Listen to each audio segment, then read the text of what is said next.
Ноќно студио продолжува со нашиот трет гостин, Моника Зајкова, партеничка и претседателка на ЛДП. Добро вечер, ви благодарам што ја прифативте поканата. Добро вечер и благодарам за можноста. Да, на иста тема ќе разговараме како со нашите претходни двајца соговорници, тоа се измените во изборниот законник. Ајде да започнеме со работната група која што веќе е формирана и имавте да речам прва успешна средба после првата неуспешна. Какви се вашите ставови во однос на измените на изборниот законник? Какви промени треба да се случат за да имаме едни фер и демократски избори, но и секој глас на граѓанинот да има иста тежина, ако може така да се изразам, алудирајќи на изборните единици и една изборна единица? Па добро, пред се средбата која што се случи оваа недела отвори еден многу интересен факт. Се побараа во Министерството за правда, нели, кој претходно раководел, како раководел и се воспостави дека едно 10 години ние уназад формираме работни групи за измени на изборниот законник и гледаме дека тие измени не се случуваат. И јас често во емисии велам дека големите партии манипулираат на темата изборен законник, затоа што ако сакаат да направат суштински измени, досега тие измени не само што ќе ги имаше на хартија, туку и ќе се имплементира. Ставот на ЛДП е многу јасен по однос на изборниот законник, а тоа она што во моментот ни е многу поважно се отворените листи. Затоа што отворените листи го демократизираат процесот и овозможуваат да лично граѓаните учествуваат директно во изборот на представник кои што сакаат и да го гледаат во парламентот и во кои што имаат доверба. Значи во парламентот, во советите, или ајде пластично да кажеме, пошто цело време во партија го разговараме преку примери, тоа е исто како во маркет да одите и да имате, не знам, 10 круасани, вие да изберете кој сметате дека е најдобар, или да имате другата страна модел каде што ќе одите на каса и тоа што ќе ви дадат, тоа го гласате. Прифаќате, во случајот го гласате. На тој начин ќе се зголеми и повеќе одговорноста на избраните представници кон народот. И затоа мислам дека таа тема многу малку се отвара за отворените листи, затоа што имам чувство дека овој конференц систем кој што си го создада условно кажано поголемите партии или поголеми по број на членство партии, не им дозволува да воведат отворени листи, затоа што на тој начин ќе треба да одговараат пред граѓаните, а не пред партискиот лидер, односно пред партиите. Ако вие видите што се случува денес во парламентот, таму е представено се освен волјата на граѓаните. Исклучиво се дебатира за тоа што ќе биде наратив, односно согласно наративот на партијата, се гласа исклучиво како ќе наложи партијата, па каде е тука граѓанскиот интерес? И со отворени листи тоа не може баш да биде така, затоа што нема да може првиот човек на партијата да контролира кој сака и кој му се така наречени лојални борци со партици да си ги стави на добитните позиции. Тоа значи дека освен тоа што големите партии, ајде да кажем дека не ја поддржуваат оваа идеја или пак имаат некои финиси кои што сакаат да ги додефинираат, истиот случај би важил и за една изборна единица? Па да, не е спорно. Сега има различни модели. Јас не сум експерт во изборни модели, но само ги следам она што се објавува како анализи, истражувања и слично. Имаме ние во регионот и со отворени, но еве јас инсистирам, мислам дека на Македонија навистина не требаат отворени листи, затоа што ова што се случува сега, не знам до каде може да не одведе. Не само што не дебатираат за финеси, туку мислам дека воопшто се плашат да го спомнат. Ако до пред некоја година беше страв да се дебатира за една изборна единица, сега гледаме дека си најдоа некој механизам кај што може да играат, нели, па ајде со праговите тука ќе импровизираме и слично, да направиме нешто што пак на нив ќе им оди во прилог, а не на демократизацијата на општеството. Сега затворените листи бегаат, буквално не сакаат ни да спомнат од зборчето. отворени листи. Впрочем, ЛДП и во минатото говорела и за отворени листи. Нашите предлози во собранието беа една изборна единица со отворени листи да започнат со примена од локалните избори тогаш, затоа што на локалните избори па се најдобра можност за да се покаже како функционира таквиот систем. Да, може би така и најблиску граѓанинот ќе го осети почувствувато. Дури ја отворивме и темата дека ајде, бидејќи нели доаѓа предлози за 8 изборни единици согласно планските региони и слично, ако луѓе не можете, дајте да направиме отворени листи со харе квота, па не е проблем, нека бидат и 6 изборни единици. На тие отворени листи би се залагале ви за квота за колку жени да има на листите, бидејќи сведочиме дека се Законот кој што го предложивме во изменатиот состав беше со тоа да се запази застапеноста на нели помалку застапениот пол, во случајот 50-50 застапеност. Иако во истражувањата кои што ги имаше NDI, јас баш ги најдов од прошлата или предпрошлата година на симулацијата на тогашниот, односно на претходниот парламентарен состав, во една изборна единица излегуваше да бидат повеќе застапени жените. Можеби тоа ги одврати мажите на масата да го стават на дискусија законот. Да, колку ЛДП би ќарила од тој модел доколку биде имплементиран на следни избори, зборувам во бројки, дали во број на пратеници или во советници? Па добро, не се работи што ЛДП би ќарила, се работи што граѓаните ќе добијат.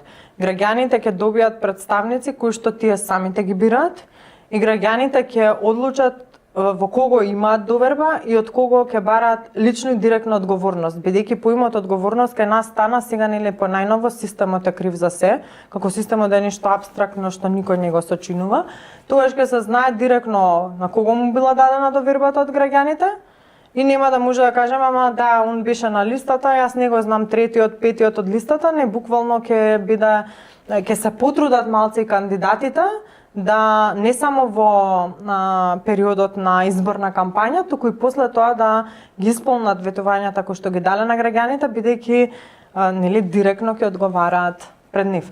Така што јас не би го свртала прашањето колку би добило, иако симулациите покажуваат дека да, овие така наречени поголеми партии ќе изгубат по некој мандат. Можеби за нив не е ништо, но дека ќе имаме поголема шареноликост на парламентот. И тука беше нели се отвори дискусијата, ама да, знаете, тогаш може да има опасност да имаме ние нестабилна влада, па гледате што се случува во соседна Бугарија. Да, но тоа е убавината на демократијата. Можеби ќе има поекстремни идеологии, можеби полиберални идеологии, може ќе се зачуваат традиционалните, но тоа ќе ве натера и ќе натера и владата да биде поодговорна пред парламентот, бидејќи сега парламентот, односно парламентарното мнозинство, секогаш е само спроводник на она што доаѓа од извршната власт, тогаш и владата би имало некој систем на чек и баланс контрола и нормално дека ќе мора да се прават компромиси, нема да може така комотно све да си се турка што чини, што не чини. И све што оди, не оди во прилог на граѓаните. Да, тогаш можеби и вистински ќе имаме значење на демократија од демоси и од кратизм. Така. Кога народот ќе и тежина на законодавната власт како највисока власт, бидејќи ние некако заборавме, ги изместивме работите како е поделена власта согласно уставот во Македонија. Некако се чувствува некоја на моменти дека една власт е, дека не па не, знаете, јас сум била еве во парламентарно мнозинство, сега сум во дел од опозицијата и кога бев во парламентарното мнозинство, истиве работи ги говорев, затоа што се чувствува дека изостанува тој систем на контрола од страна на парламентот. Извршната власт се однесува така како да по устав и хиерархија не одговара пред пратениците, туку пратениците за тие што треба да одговараат пред нив. Ние до сега, еве, ако видите историски, немаме интерпелација изгласана на министер или или доверба на влада, и никогаш ниту една влада не паднала поради изгласана недоверба, што во други земји е случај и се случува. Да, често имаме такви примери и од соседството. Другата измена која што исто е на маса и се разговара е намалување на бројот на пратеници во собранието. Има еден предлог за бројката да биде 90. Колку е тоа прифатливо? Мене ми е многу драго што еве после повеќе од 10 години се стави на дискусија темата. ЛДП во 2011 отвори таа програмата Има излез. Имаше и одржана промоција на таа програма во МОП. Ја промовираше оваа мерка. И не само оваа за 90 пратеници, за помала влада, дека на Македонија не и треба толков број на министерства. И за сите овие работи што денеска се ставаат на масата, замислете, јас стварно се гордам што ние сме биле визионери да пред толку години предвидиме работи што тогаш не келе ни да не слушаат, а сега сакаат да ги превземат и не се нека ги превземат пошто се добри идеи, ама нека ги имплементираат, но не треба да заборавиме дека дискусијата, јас поддржувам дека на Македонија треба помал парламент согласно бројот на жители и поефикасен парламент, но не треба да заборавиме дека таа дискусија не може да ја врземе со измена на изборниот законник. Зошто? Затоа што бројот на пратеници е регулиран во Уставот.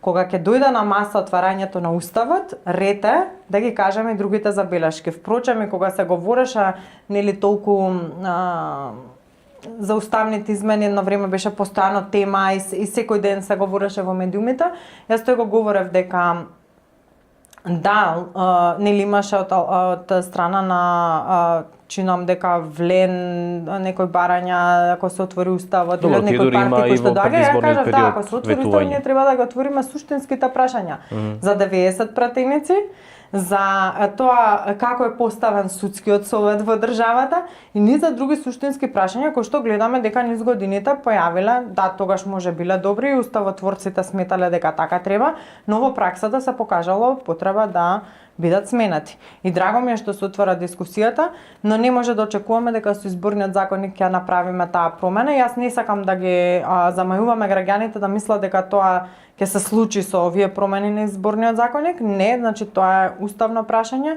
и можеби во некоја друга дискусија за измени на уставот може да биде предмет заедно со низа на други прашања кои што веќе ги напоменав како судски совет, не знам, мандатите на јавните обвинители, на низа други институции кои што ги регулира уставот. Техничка влада, исто така една тема која што повторно е актуелна, особено последниве месеци. Едни се за укинување, други се против, тие кои што се за не гледаат причина дека во моментов има потреба од еден таков модел, другите пак не веруваат во институциите дека ќе се спроведат фери демократски избори. Па добро, ние таа техничка влада или пржинска или како и да ја нарекуваат настана заради тоа што државата влеза во една таква ситуација каде што веќе не можеше да испорача фери демократски избори. И ние не смееме веќе да си дозволиме да се вратиме во тоа време каде што ќе бидеме квалификувани за заробена држава која што нема да може да спроведе фери демократски избори. И пак се тука важни отворените листи, затоа што тогаш нема да може да се прават многу големи манипулации, зашто не можете вие да исконтролирате мнозинството граѓани како ќе дали ќе се одлучат за 18-тиот на листата или за првиот. Мојот став е јасен и сум го искажала во многу наврати, а тоа е ставот на партијата дека на Македонија не е потребна техничка влада, не се потребни купишта на заменици, директори, на тие, не знам, еден куп управни одбори, па по регулатори таму кај што зимаат и до 4 просечни плати што не има ни работно место. Тоа се пари од граѓаните, туку е навистина потребно измени кои што ќе доведат помал број на министерства, поефективна и добро платена администрација, повеќе пари во џебот на граѓаните, така што мислам дека треба да говориме за овие теми, а не за да се врзуваме, затоа што ние знаеме дека од избори во избори самиот изборен процес по себе ги кочи нормалните текови на работите во државата. Техничката влада поуште повеќе затоа што сите се вадат дека не можам ова да го направам сега, знаеш да влага во техничка влада, затоа тие денови пред да почне техничка влада или пред да се распишат избори во Македонија е како не знам, вонредна состојба и све се брза нешто да се направи, не треба да го растретиме системот, да покажеме дека сме зрело општество кое што може да си го демократизира демократизира изборниот модел и да покаже на вистина демократска зрелост да спроведе избори без да мора да има техничка влада за тоа. Се соочуваме со еден можеби момент во кој што на локални избори, особено во западните општини низ државата, не може да се избере градоначалник поради недоволен број на избирачи кои што го стваруваат своето гласачко право, 33,33%.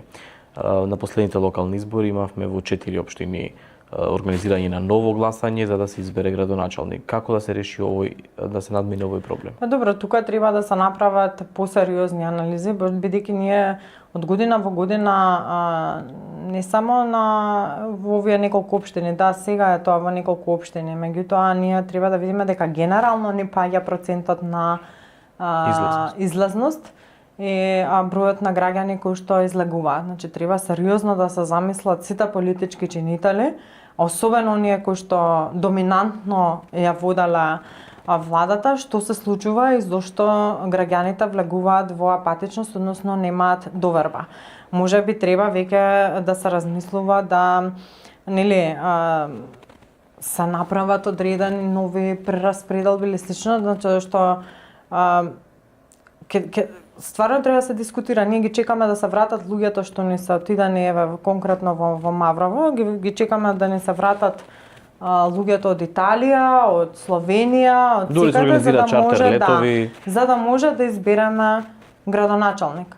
Ако во некој рурални или не знам влегуваат и можеби во урбани општини, но се намалил бројот на жители, треба да се размисли како ќе ги третираме. Може во тие општини да се направи помал цензус.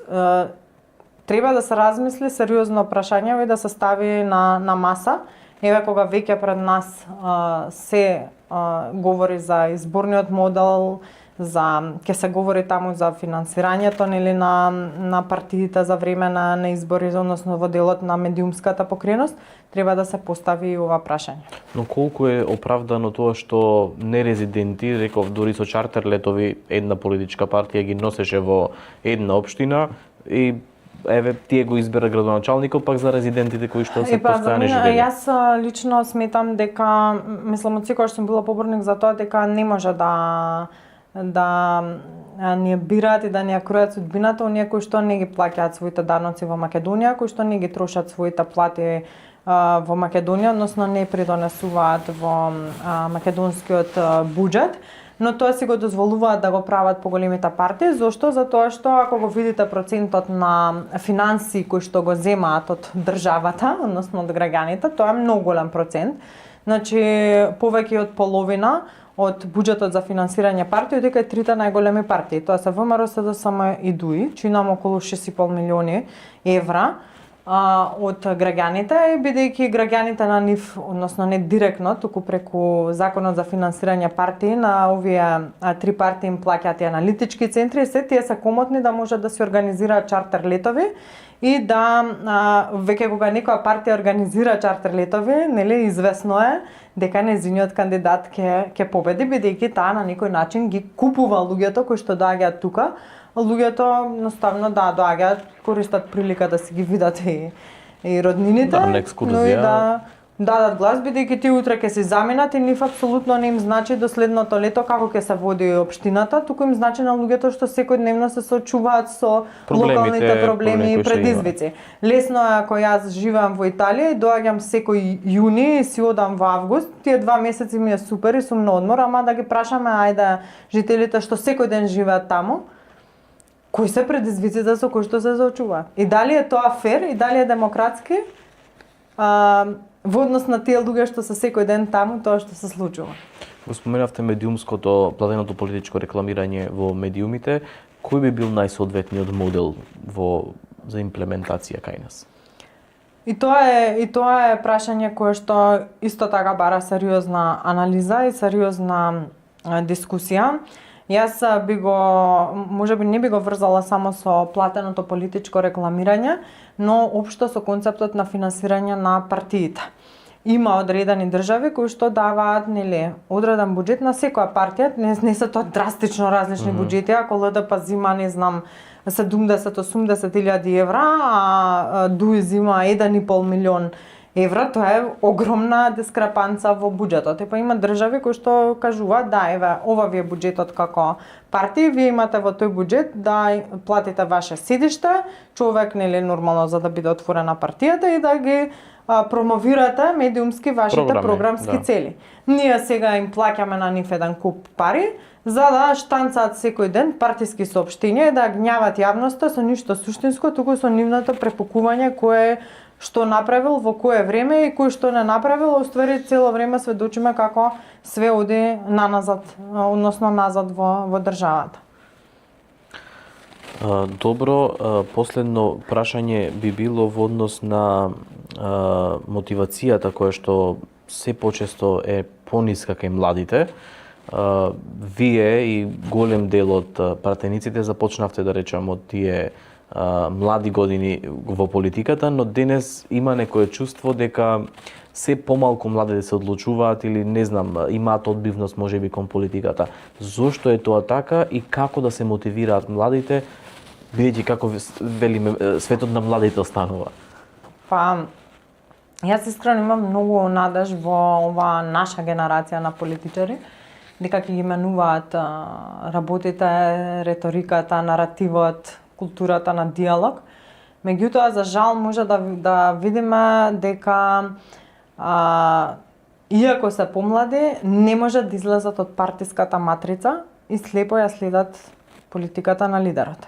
И тоа за некој млад човек кој што е од надвор, не му ветува дека нешто ќе промени ако влезе во политичка партија, туку дека треба да биде слеп послушник на лидерот за да стигне до позиција на пратеник или советник или нешто повеќе.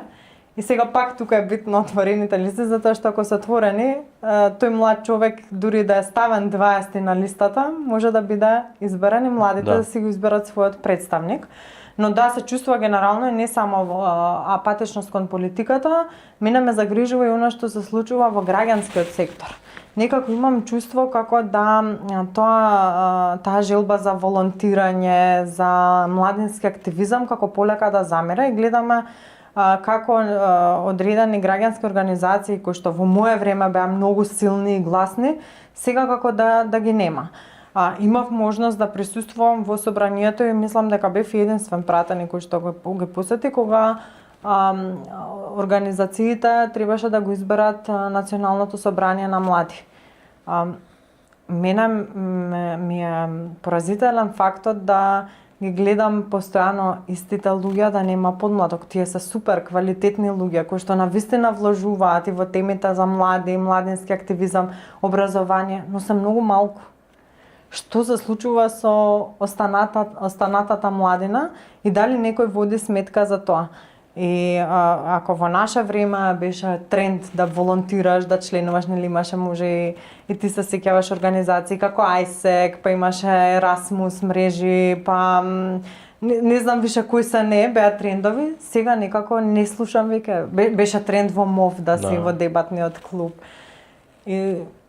И тоа е за мене стварно загрижувачко и мислам дека треба да се работи и да се потекне и волонтерството и да се ослободи тој младински сектор да действува независно, бидејќи тие може да бидат навистина коректив на се она што се случува на ниво на државата, односно да бидат коректив ако ние некаде погрешиме со политиките да ни исправат.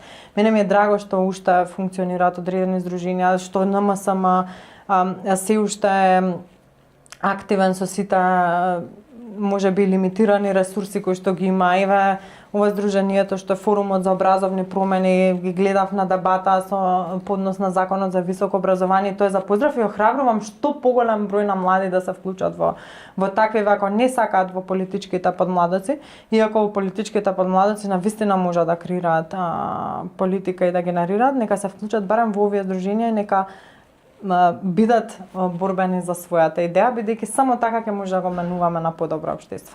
Сите овие измени кои што веќе ги дискутиравме, очекувате да бидат готови до следните избори?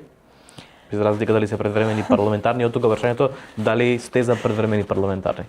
Јас генерално сум поборник и како партија секогаш сме излагувале со став дека предвремени избори не носат ништо. Предвремени избори немаат магично стапче и нема да ги решат проблемите на граѓаните, тоа е само купување на време кое што не нуди решенија, ја блокира цела држава, е многу скап процес.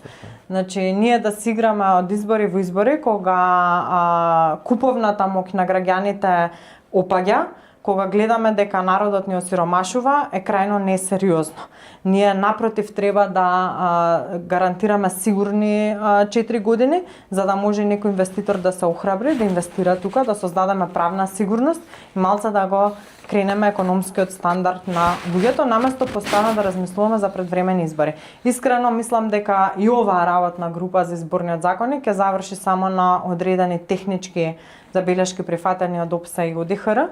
Дај Боже да грешам, дај Боже велам, но на историја на 10 години формирање работни групи не ми ветува многу, но еве ајде нека сум овој пат јас грешка и нека се дај Боже се направат суштински измени и да почнеме од некаде. А јас се надам дека тоа некаде ќе биде отворени листи на следните избори. Ви благодарам многу за овој разговор. Благодарам. Моника Зајкова, пратеничка и председателка на ЛДП, беше во нашето ноќно студио. Вам, почитувани, ви благодарам што бевте вечерва со нас. Повторно ќе се видиме веќе во четврток. Пријатна вечер.